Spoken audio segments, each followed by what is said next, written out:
말씀 듣기 전에 자신을 향해서 이렇게 한번 격려해 보시죠. 나는 복스러운 주님의 기대감입니다. 시작. 나는 복스러운 주님의 기대감입니다.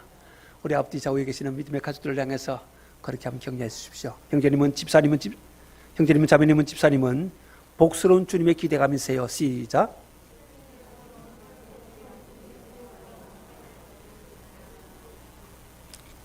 한 가정에 3명의 가족이 살고 있었습니다. 어느 날 아들이 아버지에게 아버지, 전쟁은 어떻게 해서 시작되나요? 됩니까? 하고 물어보았습니다. 아버지가 대답을 해줍니다. 그래. 제1차 세계대전은 독일이 벨기에를 침공했기 때문에 시작되었지. 그렇게 대답을 해주었습니다. 바로 이때 아내가 끼어들면서 한마디를 거둡니다. 아이에게 사실대로 말해주세요. 그 전쟁은 어떤 사람이 살해당했기 때문에 시작되었잖아요. 그렇게 말했습니다. 이 말을 들은 남편의 마음이 불편하기 시작했습니다. 왜냐하면 아내의 말 속에 감정이 실려 있었기 때문입니다. 그래서 대뜸 지금 당신이 질문을 하고 있는 거요? 질문에 대답을 하고 있는 거요? 아니면 내가 지금 하고 있는 거요? 아이가 누구에게 물었던 거요? 하고는 또 재빨리 응수를 했던 것입니다. 이 정도 되니까 아내의 마음은 상할 수밖에 없었습니다. 그래서 아내는 상한 감정에 방에서 뛰쳐나가면서 있는 힘을 다해서 문을 꽝 하고 닫아버렸습니다. 방의 진동이 그치면서 어색한 침묵이 흘렀습니다. 그때 아들이 말했습니다. 아빠, 전쟁이 어떻게 시작되는지 이야기 안 해줘도 알겠어요. 이젠 충분합니다 하고는 그냥 나가버리더라는 것입니다. 여러분, 이 전쟁이라고 하는 것은요, 무시된 감정의 표현으로부터 시작됩니다. 싸움이 그렇게 시작되지요. 다툼이 그렇게 시작됩니다. 그리고는 그 일에 받쳐서 싸움은 이어지는 것입니다.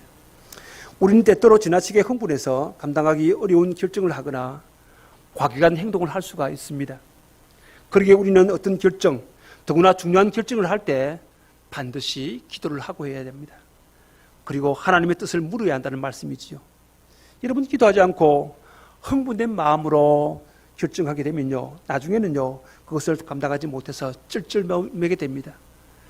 여러분, 많이 경험하셨겠지만은 기도하지 않고 사람을 만나고 대화하고 사람과 그래야 할 때에 실패하는 확률이 얼마나 높습니까? 그러나 기도를 하고 주님과 의논하고 주님의 지혜를 가지고 나가면요, 참 많은 좋은 일들이 우리 삶 앞에 다가오는 것을 우리는 많이 경험을 했었습니다. 기도하지 않고 무슨 일을 하면요, 특히 과격한 일을 하면 반드시 후회하게 되어 있습니다. 이것이 사사기의 맨 끝 이야기인 20장과 21장에 우리에게 주는 그런 교훈이라고 볼 수가 있습니다. 오늘 본문은 이스라엘의 내전 준비로부터 시작되고 있습니다. 그러나 말씀을 충분히 읽어보면 이 전쟁이야말로 불필요한 그런 전쟁이었음을 알 수가 있습니다. 그렇다면 왜 이러한 전쟁이 일어났을까요? 첫 번째로 그들 가운데 기도가 사라졌기 때문입니다. 그들 가운데, 이스라엘 가운데 기도가 사라졌기 때문에 이런 일들이 일어나고 있었던 것입니다. 오늘 본문은 큰 싸움이 시작되는 그런 이야기입니다.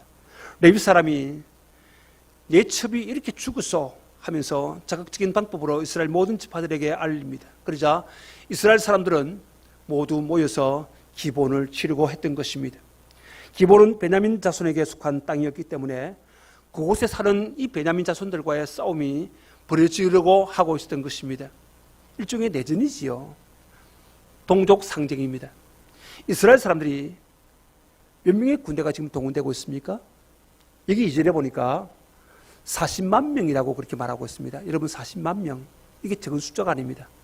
제가 군에 갔을 때에 우리나라 군대 숫자가 60만이었거든요. 지금은 얼마나인지 모르겠습니다. 한 50만 내려왔습니까? 겨울수도 한 20개월 정도밖에, 20개월 차입니까? 좌우지간 그렇게 작게 한다고 그렇게 이야기하고 있습니다. 좀 있으면 40만으로 안 내려가겠나 싶은데, 그렇게 우리나라 군대 전체 숫자, 그렇게 생각해 보면 된다는 것입니다. 여러분 보십시오. 이스라엘 백성들이 가나안 땅에 딱 들어왔을 때에 숫자를 세었지 않습니까? 그때 얼마나 했습니까? 장정만, 그러니까 어린아이와 여자를 뺀 20세 이상 남자들만 세어보니까 60만 조금 넘었다 했거든요. 그러면요, 지금 적이 되어버린 베냐민 지파 빼고 연세가 많으신 분들 빼고 아마 거의 모든 사람들이 다 동원된 어마어마한 숫자였다는 것을 우리가 알게 됩니다. 그러니까 이스라엘 사람 거의 모두가 동원되었다고 볼 수가 있습니다. 우리는 본문의 말씀의 앞뒤를 살펴보면서 이 싸움이 과연 필요한 싸움이었느냐 하는 질문을 갖게 됩니다. 여기에 대해서 아니다 그렇게 말할 수밖에 없지요. 베냐민 지파의 불량배를 벌였는데 꼭 이렇게 대규모의 병력을, 대규모의 사람들을 동원해가지고 이런 데 사용할 필요가 있었습니까? 없었다는 것입니다. 그러기보다는 베냐민 지파를 잘 설득해가지고 나쁜 짓을 한 이 불량배들을 처단하도록 하는 거기에 초점을 맞춰야 되지 않습니까? 그런데 감정이 막 격해가지고 이를 너무 크게 버린 듯 싶습니다. 이것은 달 짧는데 소 잡는 칼을 들고 나온 것이나 거의 마찬가지였습니다. 우리는 이 싸움이 과연 지혜로운 싸움이었느냐 하는 질문도 갖게 되지요. 그러나 결코 지혜로운 싸움은 아니었다고 답할 수밖에 없습니다. 오늘 본문을 기록하고 있는 이 시점은요, 이스라엘 백성들에게 있어서 할 일이 아주 많았던 그런 시절이었습니다. 그런데 우리가 여기서 알아야 할 것이 있습니다. 여러분, 우리가요, 사사기서를 장수와 절수를 따라서 지금 읽고 있습니다. 그리고 강해를 해나가고 있습니다. 근데 그렇게 읽다 보면요, 그것이 역사의 순수인 줄 알고 있는 경우가 허다하게 있다는 것입니다. 1장이 이어지고 2장이 이어지고 3장이 이어진다. 그러면 역사가 이렇게 흘러가는구나. 이렇게 이해할 수가 있다는 말씀인 것입니다. 하지만 오늘 본문의 내용이요, 사사기서 뒷부분에 있다고 해서 사사시대 후기에 일어난 일로 여기서는 안 된다는 것입니다. 그렇게 여기 쉽습니다만은 그렇게 여기지 말아야 됩니다. 왜요? 사실 이 사건은요, 사사기 초기에 있었던 그런 사건이었기 때문에 그렇다는 말씀인 것입니다. 그러면 그것을 어떻게 알 수가 있습니까? 오늘 본문 뒤에 나오는 20절 말씀 한번 보실까요? 20절 말씀 보시면 대답이 나옵니다. 20절입니다. 28절입니다. 28절. 같이 읽어보겠습니다. 아론의 손자인 엘라살의 아들 비느하스가 그 앞에 모시고 썼더라. 이스라엘 자손들이 여쭈기를 우리가 다시 나아가 내 형제 베냐민 자손과 싸우리까 말리까 하니 여호와께서 이르시되 올라가라. 내일은 내가 그를 내 손에 넘겨주리라 하시는지라. 그렇게 말합니다. 자, 여기 보면요, 누가 나옵니까? 아론의 이름이 거명되고 있죠, 그죠? 또 아론의 손자 누구입니까? 엘라살이 나오죠, 그죠? 그리고 엘라살의 아들이 누굽니까? 비느하스죠, 그죠? 여러분, 비느하스 기억하십니까? 지금 이 사건 속에서 나오는 인물 가운데 엘라살의 아들 비느하스가 나옵니다. 나오는데 이 비느하스는요, 이때의 제사장입니다. 그러면 이 비느하스가 어느 때에 누구와 함께 동력하며 살았던 그런 시대의 사람이었습니까? 이 사람은요, 모세가 살아있을 때 그때 사람이에요. 그때 인물이죠. 참 경건하고 어려운 그런 성품을 지닌 청년이었죠. 이스라엘 백성이 말입니다. 가나안 땅에 들어가기 전에 시딤에서 잠시 멈추는 그런 일이 있었거든요. 그때 어떤 사건이 생깁니까? 모압 여자들이 찾아옵니다. 그리고 이들을 유혹합니다. 그래서 이들에 이끌려서 엄행한 사건이 집단적으로 발생되는 그런 일들을 여러분 기억하고 계실 것입니다. 이 사건으로 인해서 하나님께서 얼마나 격려를 하십니까? 그 가운데 시몬의 지파의 지도자 시므리와 미디안 수령의 딸 고스비가 엄행하기 위해서 장막으로 들어가게 됩니다. 그것을 본 비나서 따라서 들어가게 되죠. 그리고 따라 들어가가지고 음행을 하고 있는 그 현장에서 그들을 창으로 찔러 다 죽여버립니다.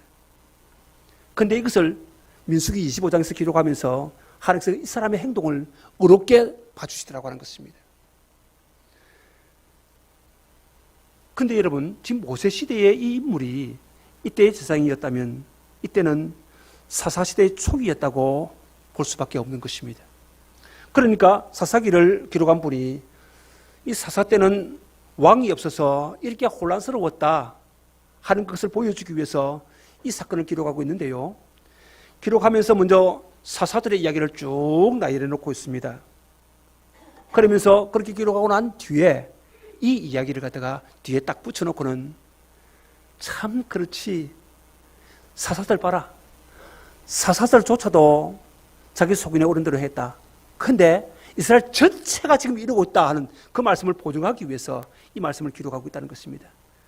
우리가 들어봐도 참 답답합니다. 그 시대의 특징이 자기 속인에 옳은 대로 살았다 하는 그거 아니겠습니까? 여러분, 우리가 살아가면서요, 중요한 게 있습니다. 내 속인에 옳은 대로 살지 않기를 바랍니다. 왜요? 우리는 하나님의 사람이고요, 그리스도께서 우리를 피로 값주고 사신 귀한 하나님의 자녀들이기 때문에 그렇다는 것이죠.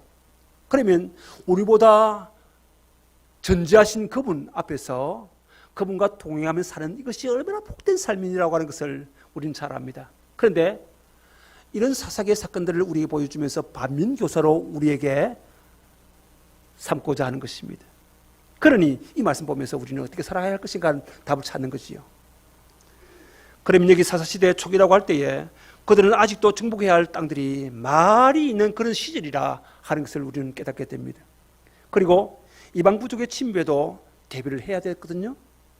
그런데도 동족을 치는 일에 지금 이렇게 일을 올리고 있는 게 이게 뭡니까, 여러분? 지금 일의 우선순위가 바뀌어버렸습니다. 그러니 지혜로운 결정이 아니라는 것이지요. 그런데도 왜 그런 결정을 하고 있습니까? 이게 40만 명이 한 자리에 모여서 와글와글 떠들다 보니까 이 군중심리가 생기게 된 것입니다. 이 군중심리 때문에 일이 이렇게 된 것 같지 않습니까? 여러분, 우리나라도 그런 게 많죠, 그죠? 뭐 광우병 해놓고 왁 떠들고 보니까 아무것도 아니라 또 이런 일 저런 일, 그죠? 또 촛불 집회 왁. 지금도 여전히 광장에서 모여서 그런 일들 참 많이 하고 있습니다. 그러나 중요한 게 뭡니까? 와글와글 떠드는 군중심리가 아니라 하나님 앞에서 내가 어떤 자세를 가지고 살 것인가 하는 이 문제가 더 중요하다는 말씀인 것입니다. 처음 말씀드린 대로 우리는 때때로 자신도 모르게 지나치게 흥분을 해서 감정적으로 무슨 일들을 결정하거나 일을 저지르는 수가 있다는 말씀인 것입니다. 거기에 따르는 것이 있습니다. 여러분, 와글와글 웅성웅성 막 흥분해가 감정적으로 일을 처리하고 나면 나타나는 것이 뭡니까? 후회입니다. 후회. 반드시 후회하게 되어 있습니다. 우리가 쉽게 가질 수 있는 경험이지요. 그럼에도 때로는 이렇게 흥분해서 어떤 결정을 내리는 것이 도움이 되기도 합니다. 여러분 보십시오. 너무 따지고 앞뒤 계산을 하다 보면요, 이게 축도 밥도 안 되는 그런 경우도 있지 않습니까? 대부분 일을 너무 신중히 하다 보면요, 마무리를 짓지 못하는 그런 경우가 있다는 말씀입니다. 너무 신중한 그런 사람들은요, 사실 큰 일을 해내지를 못합니다. 그런 의미에서 볼 때 저질러 놓은 다음에 수습하는 것도 일을 하는 방법 중에 하나다, 그렇게 볼 수가 있습니다. 그런데 이 경우에 맞들여서는 안 되는 것이 있습니다. 그것이 무엇입니까? 바로 기도라고 하는 것입니다. 하나님의 뜻을 묻는 것이죠. 그러므로 여러분, 급할 때일수록 우리는 하나님을 향해서 우리의 시선을 돌려야 합니다. 그리고 그분께 우리의 이런 사정들을 아뢰어야 합니다. 그리고 그분의 지혜를 구해야 된다는 것입니다. 아무리 흥분되어 있어도요, 당장 무슨 일을 하고 싶어도요, 기도를 하지 않고 결정을 하면 일이 잘못될 확률이 굉장히 높습니다.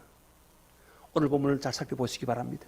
이스라엘 백성이 모여서 기브아를 칠 것을 결정하지요. 그런데 하나님께 물어보았다는 말이 있습니까? 없습니다. 그러면서 마음이 격해진 레위 사람의 선동에 넘어가고 있습니다. 그리고 대규모 전쟁을 준비하고 있더라고 하는 것입니다. 이 전쟁 준비의 특징이 무엇입니까? 그들 스스로가 결정했다는 것입니다. 이 전쟁의 준비에 있어서 전혀 하나님의 도움을 구했다거나 지혜를 얻으려고 하지 않았다는 말씀인 것입니다. 이게 문제였습니다. 여러분, 야고보서 1장 5절에서 뭐라고 주님께서 말씀해 주십니까?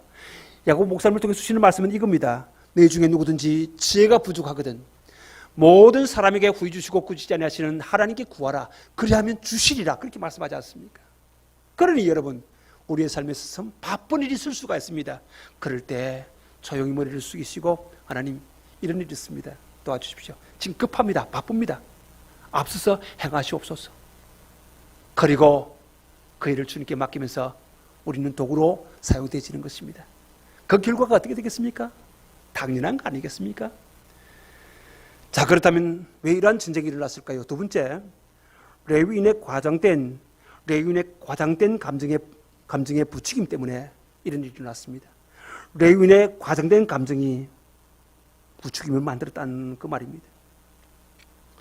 여러분, 지난 시간에 말씀드렸던 것은 레위인의 첩이 기브아 성읍의 불량배에 의해서 죽게 되지요. 그러자 그 시체를 집으로 가져가서 토막을 냅니다. 그리고 이스라엘 사방에 보낸 그 사건이 있었습니다.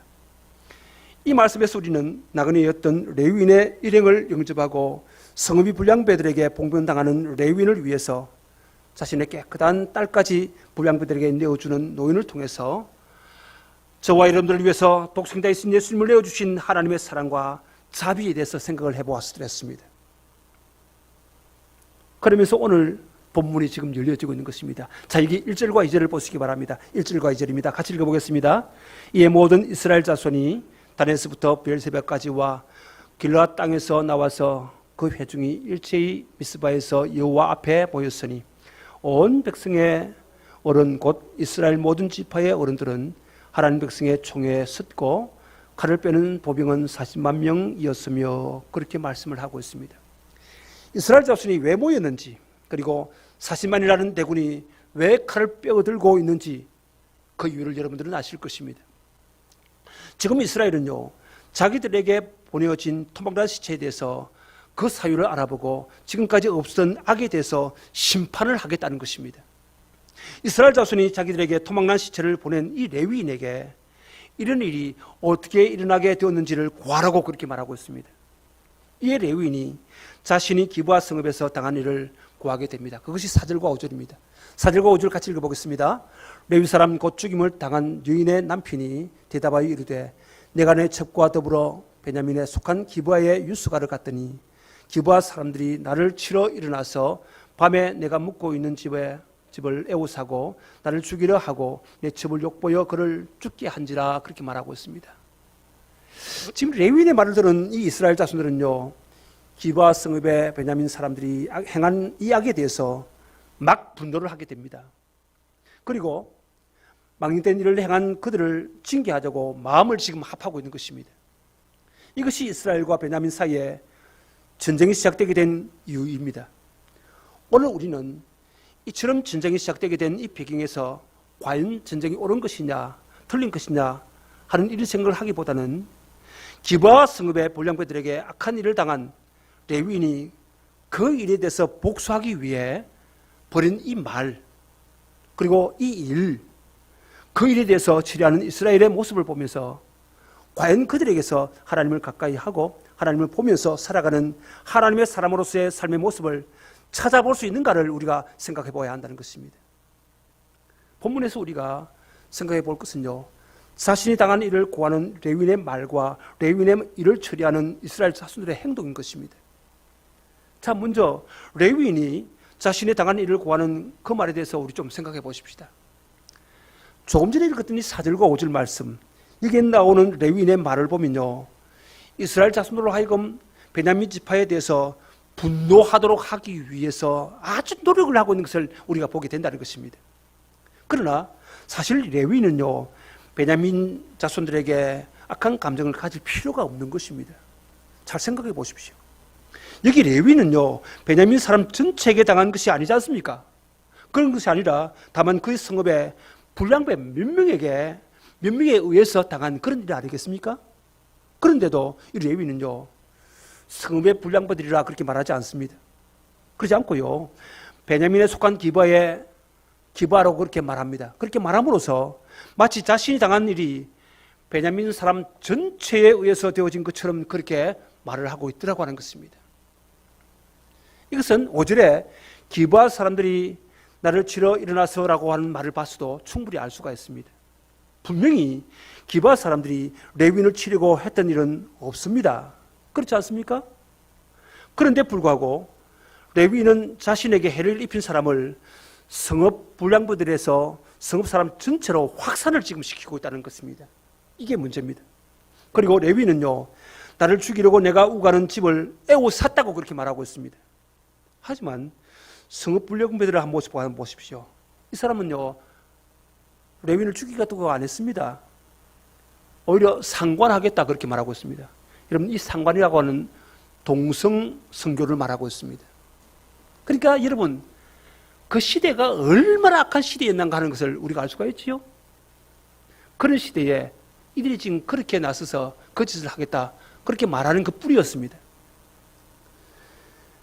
그리고요, 레위인의 첩 역시 따져보면 레위인 자신이 살겠다고 첩을 대신 내어 보냈지 않습니까?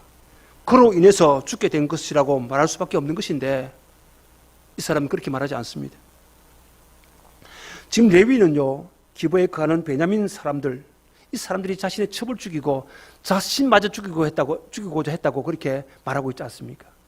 그렇게 함으로써 이스라엘 자손들로 하여금 베냐민 사람들에 대해서 분노하도록 부추기고 있는 것입니다. 결국 자신이 당한 일을 극도로 부풀려서 감정을 자극하여서 말하고 있음을 알 수가 있는 것입니다. 이런 레위인의 말을 생각해 볼 때 레위인의 마음에는 오직 자신이 당한 일에 대해서 복수하고자 하는 것밖에 없는 것처럼 보여지고 있습니다. 다시 말해서 하나님이 그들의 일상생활에 개입하셔서 일하신다는 이 사실에 대해서 전혀 염두에 두지 않고 있습니다. 하나님이 간섭하시고 하나님께서 인도하시고 하나님이 섭리하시고 하나님이 다스리시는 이것 전혀 생각하지 못하고 여전히 자신이 주인 되어서 일을 행하고 있다는 것을 우리는 보게 된다는 것입니다. 하기야 이 레위인을 보면요, 그가 행함한 첩에 대해서 하나님의 말씀대로 처리하지 않는 것으로부터 시작해서 이미 그가 말씀과 상관없는 삶을 살고 있음을 우리는 깨닫게 됩니다. 그리고요, 그것 자체가 하나님을 가까이 하지 않고 하나님을 떠나 있는 삶을 살아가고 있음을 보여주는 것이 아니겠느냐는 그 말이지요. 결국 레위인의 말은요, 하나님을 가까이 하지 않고 하나님을 생각하지 않는 자들에게서 나오는 그런 말이라고 볼 수가 있습니다. 그렇게 볼 때에 우리 역시 하나님을 생각하지 않고 살아간다면 바로 그와 같은 모습으로 살아갈 수밖에 없고 그런 말을 하면서 살 수밖에 없는 존재가 된다는 것입니다. 만약 레위인이 하나님을 생각하며 사는 사람이었다면 자신이 기브에서 당한 일에 대해서 어떤 태도를 보였을까요? 첩은 하나님 말씀대로 한다면요, 당연히 죽어야 할 사람입니다. 그렇다면 첩이 죽게 된 것에서 하나님의 일을 생각해 본다면 먼저 자신이 하나님 말씀을 생각하지 않고 살았음을 발견하게 되지요. 그런데 문제는요, 이 레위인이 하나님을 전혀 생각하지 않고 살았다는 것이죠. 결국 남는 것이 뭡니까? 자신이 당한 일에 대한 악한 감정과 분노밖에 남지 않았습니다. 이것이 자신의 마음을 격동시키고 이 분노가 이스라엘 전체로 하여금 이 분노를 전이하게 한 그런 사건이라고 하는 것을 우리는 알게 됩니다. 그리고 그 약한 감정은 성읍의 불량배들에게만 머무는 것이 아니었습니다. 기브아 성읍의 베냐민 사람 전체로 확산되게 해서 그들을 진멸시키려고 하는 악한 감정으로 바뀌었다는 것입니다. 이것이 바로 하나님을 생각하지 않고 자기 마음으로 살아가는 인간의 속성이라 그렇게 말씀드릴 수가 있습니다. 레위인은 자신의 잘못은 생각하지 않습니다. 다만 자신이 당한 일만 생각하고 있는 것입니다. 자신이 당한 일에도요, 하나님의 일이 개업되어 있음에 대해서는 전혀 염두에 두지 않습니다. 오히려 이 사건에 대해서 복수를 하겠다는 일념밖에, 그런 마음밖에 없다는 것입니다. 그렇다면 여러분, 우리 말씀 앞에서 우리 자신들은 어떻게 살고 있습니까? 우리에게 일어나는 모든 일에서 먼저 하나님이 하신 일이라는 이 생각을 하고 그렇게 행동을 합니까? 아니면 단지 우리의 감정을 가지고 그렇게 행동을 하고 있습니까? 그런데 참 아쉽게도 대개의 경우는 말입니다, 하나님이 하신 일임을 생각하기보다는 내 감정이 먼저 앞서게 되는 그런 경우가 참 많이 있습니다. 왜 그렇습니까? 저와 여러분들의 인내감 때문입니다. 이 인내감 때문에 감정이 앞질러 갑니다. 그리고 감정에 의해서 이를 부풀려 말하기도 하고요, 없는 일을 있는 것처럼 꾸미기도 하게 되는 경우가 허다하게 있다는 것입니다. 하나님의 백성의 삶은요, 항상 말씀이 앞서는 것이 되어야 됩니다. 그래서 말씀이 가는 곳에 함께 가고 말씀이 멈추는 곳에 우리가 멈추지 않습니까? 그게 하나님의 사람들의 삶이거든요. 그렇지 않습니까? 항상 우리 마음속에 되뇌이는 것이 뭡니까? 주의 말씀은 내 발의 등이요 내 길의 빛이니이다. 시편 119편의 말씀이 항상 우리 마음속에 정정한데도 불구하고 막상 그런 일을 당하면 그 말씀보다는 우리 감정이 앞서는 경우가 허다하게 있다는 말씀인 것입니다. 이게 문제입니다. 여러분, 항상 그래야 됩니다. 말씀에 의해서 행동되어야 하고요. 그리고 말씀에 의해서 자기 자신의 문제와 허물이 보여져야 한다는 것입니다. 하나님을 기준으로 살아가는 것이 하나님의 백성이기 때문에 하나님 말씀이 기준이 되어서 하나님이 왜 이렇게 말씀하시는가, 왜 이런 사건을 허용하시는가 하는 그것을 생각해야 합니다. 그렇게 하면서 자신이 다스려지고 자신이 허물이 발견되어질 때에 하나님과 함께 사는 삶을 산다고 말할 수가 있는 것입니다. 그럴 때에 그에게 있어서 중요한 것은요, 자신의 감정이나 입장이나 체면이 아닙니다. 하나님의 기쁨과 영광이며 말씀을 세우는 것이라고 말할 수가 있습니다. 여러분은 타인에 대해서 말할 때에 더군다나 누군가에 대해서 좋지 않는 감정을 가지고 있을 경우가 있습니다. 그럴 때에 그에 대해서 좋은 말을 하게 됩니까? 아니면 어떤 말을 하게 됩니까? 아마 대개 경우 레위인처럼요, 부풀려서 말하게 되는 경우가 있을 것입니다. 자신만 그에 대해서 나쁘게 생각하는 것이 아니라 자신이 알고 있는 모든 사람이 그에 대해서 나쁘게 생각하고 싫어해 주기를 바라면서 말을 할 때가 적지 않게 있다는 것이지요. 하지만 그 순간 우리는 무엇을 잊고 있는 것입니까? 서로 사랑하라는 하나님의 말씀, 그 말씀을 잊고 산다는 것입니다. 하나님의 말씀은 잊어버리고 다만 우리 자신의 기분과 감정을 소중히 여기면서 감정대로 말하고 행동하는 그런 경우가 있다는 것입니다. 여러분은 어떻습니까? 나는 그렇지 않습니까? 왜 이런 전쟁이 일어났을까요? 세 번째로, 자신의 문제를 보지 못한 이스라엘 백성의 감정적인 반응 때문이었습니다. 자신의 문제를 보지 못한 이스라엘 백성의 감정적인 반응 때문에 그렇게 전쟁이 일어나게 된 것입니다. 그럼 이번에는 레위인의 말을 들은 이스라엘 사람들의 반응을 한번 살펴보십시다. 8절입니다. 8절 말씀 같이 읽어보겠습니다. 모든 백성이 일제히 일어나 이르되 우리가 한 사람도 자기 장막으로 돌아가지 말며 한 사람도 자기 집으로 들어가지 말고, 그렇게 말하고 있습니다. 이스라엘 사람들은요, 악한 행위를 한 베냐민 사람들을 심판하기 전까지는 결단코 자기 장막으로 돌아가지 않겠다고 기른한 의지를 보여주고 있습니다. 이것을 보면 이스라엘 백성들은요, 마치 죄에 대해서는 참지 못하고 분노하는 사람들처럼 보여집니다. 하지만 과연 이스라엘의 이러한 행동이 죄를 용납하지 않겠다는 그들의 결연한 의지를 보여주는 것으로 이해할 수가 있을까요? 이 10절 말씀 한번 보십시다. 10절입니다. 10절 말씀 같이 읽어보겠습니다. 우리가 이스라엘 모든 지파 중에서 100명의 10명, 1000명의 100명, 10,000명의 1000명을 뽑아 그 백성을 위하여 양식을 준비하고 그들에게 베냐민의 기브아에서 그 무리가 이스라엘 중에서 망령된 일을 행한 대로 징계하게 하리라 하니라, 그렇게 말하고 있습니다. 자, 여기 보면요, 이스라엘은 망령된 일을 행한 대로 베냐민 사람들을 징계하겠다, 그렇게 말하고 있죠. 이런 그들의 행동이 이스라엘 내에서 죄악을 제하고 신앙을 보존하고자 하는 열심으로 높이 평가될 수도 있습니다. 하지만 그것은 잘못된 생각일 수도 있다는 것입니다. 만약 이스라엘의 행동을 신앙을 지키기 위한 행동으로 높이 평가해야 한다면요, 우리는 죄를 범하는 자를 찾아서 징계하는 일에 부지런해야 할 것입니다. 그러나 여러분, 예수님께서 어떤 말씀을 하셨습니까? 우리를 향해서 야, 내 말이다, 비판하지 마, 이렇게 말씀하십니다. 산상복음이 마태복음 7장 1절부터 5절에 보면 이런 말씀이 나옵니다. 제가 세 번역으로 읽어드릴게요.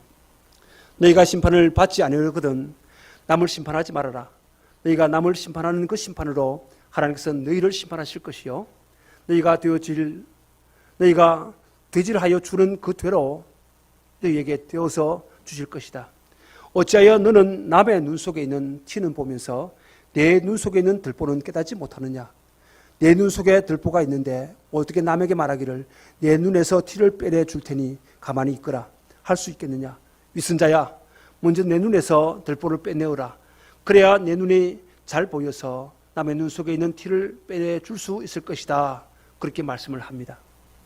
여러분, 우리는 이 말씀에서 누군가를 비판하기 위해서 그를 비판할 수 있는 자격이 있어야 한다는 것을 알 수가 있죠. 그러니까 자격 없으면 하지 마라 이 말이거든요. 비판할 수 있는 자격은요, 자신의 눈에서 들보를 빼야 한다는 것입니다. 자신의 눈에서 들보를 보고 그것을 빼낸 사람이어야 다른 사람의 눈에 있는 티가 무엇인지를 알 수가 있다는 그 말씀을 하고 있는 겁니다. 다시 말해서 자신의 죄를 볼 수 있고 자신의 죄가 무엇인지를 알며 자신의 죄를 가지고 예수님 앞에서 회개하는 자들이 형제들에게 있는 문제를 제대로 볼 수 있다는 이 사실들을 주님은 말씀해 주고 있는 것입니다. 결국 무엇을 말하는 것입니까, 여러분? 형제의 죄를 가지고 말하고 그것을 문제 삼고 심판하기 전에 먼저 자기 자신에게 있는 큰 문제를 잘 봐야 한다 하는 그 말씀입니다. 이런 관점에서 볼 때에 이스라엘 사람들의 문제가 무엇인가를 우리는 잘 알 수가 있습니다. 그들은 자신들의 문제에 대해서는 전혀 보지를 못했습니다. 다만 레위인의 말을 듣고 베냐민 사람들에 대해서 분노할 뿐입니다. 이게 무슨 말입니까, 여러분? 이스라엘 백성은요, 남의 말만 듣고 속단하면서 그들을 징계하고자 했던 것입니다. 마치 그들이 죄에 대한 심판자인 것처럼 말입니다. 하지만 죄에 대한 심판자가 누구십니까? 오직 하나님밖에 안 계십니다. 하나님이십니다. 하나님만이 죄에 대해서 심판하실 수가 있습니다. 그 이유가 무엇이죠? 하나님은 죄 없는 거룩하신 분이기 때문에 그렇다는 것입니다.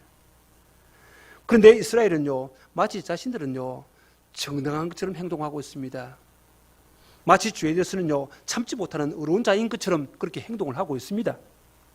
이러한 이스라엘에게서 보여지는 것은요, 오직 의를 수호하는 듯한 그런 모습이지 자신들의 문제와 죄를 가지고 하나님을 찾아 나오는 모습은 전혀 발견할 수가 없는 그런 모습인 것입니다.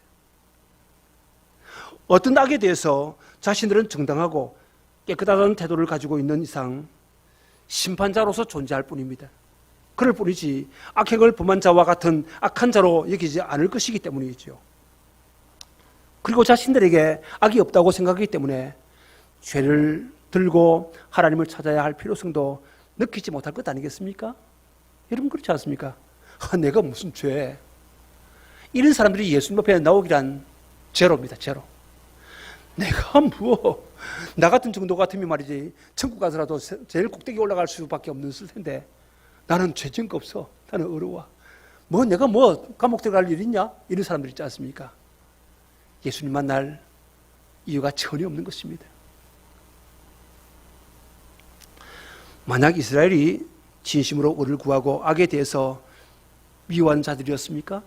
그렇다면 그들은 먼저 자기 자신부터 심판해야 했습니다.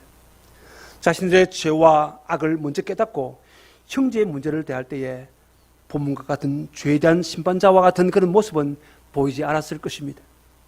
이것은 오늘 우리들 역시 마찬가지라고 볼 수가 있습니다. 우리는 다른 사람의 문제나 죄에 대해서는 아주 민감합니다. 죄는 용납하지 않겠다는 의문을 가지고 행동하는 그런 경우도 막 있습니다. 그래서 누군가가 죄가 보일 때에 그것을 그냥 넘어가지 못하는 것이 아니겠냐 하는 그 말입니다. 하지만 우리 스스로 생각해봐야 하는 것은요, 과연 우리가 우리 자신의 들보를 보고 행동하고 있느냐는 그 말입니다. 혹시 우리들은요, 형제나 자매의 눈에 있는 티는 잘 보이는데 우리 자신에게 있는 이 들보는 전혀 보지 못한 채 그렇게 행동을 하고 살고 있지는 않습니까? 그렇게 된다면 우리는 우리 자신의 허물과 죄를 가지고 예수님을 찾는 일이 거의 없을 것입니다. 허물을 허물로 여기지 않고 설사 허물이 있다 해도요, 다른 사람들의 행동에 비하면 허물도 아니라는 그런 생각을 가지고 있을 수도 있다는 것이지요. 그렇기 때문에 죄 문제로 예수님을 찾고 회개할 이유가 없다고 한다면 이것은 우리 자신들이 큰 문제라고 하는 것입니다. 그렇다고 해서 우리가 다른 사람들의 허물과 죄에 대해서 전혀 관여하지 말아야 된다, 그 말씀을 하고 있는 것은 결코 아닙니다. 다만 우리가 하나님께로부터 죄에 대해서 심판하는 일을 위임받은 것처럼 다른 사람들의 허물과 죄를 심판해서는 안 된다는 것이지요. 여러분, 죄에 대해서 심판자는 누구라고 했습니까? 하나님이라고 말씀드렸습니다. 그렇습니다. 그리고 하나님은요, 그 심판을 예수님에게 담당시키셨습니다. 그러므로 그리스도의 은혜 아래에 있는 모든 하나님의 백성들, 우리 예인의 모든 가족들은요, 그리스도의 용서의 은총 아래 거하고 살아야 합니다. 그리고 그 은총이 내 삶 속에서 넘쳐흘려서 이 은총을 흘러보내는 그런 하나님의 사람으로 살아가야 할 것입니다. 그렇다면 그리스도의 은총을 알고 하나님의 사랑과 자비하심을 아는 성도라고 한다면 형제나 자매의 죄에 대해서는 심판하려고 해서는 안 된다는 말씀인 것입니다. 그러기보다는 오히려 형제나 자매가 잊고 있는 하나님의 사랑과 자비하심, 그리스도의 용서의 은총이 어떤 것인가를 일깨워 주기 위해서 다가가야 할 것입니다. 이것이 진정한 예수님의 가족들의 관계가 아니겠느냐 하는 그 말입니다. 그러므로 이러한 아름다운 관계를 통해서 용서를 바라고 용서를 하며 살아가는 예인의 모든 가족들이 되시기를 주님의 이름으로 축원합니다.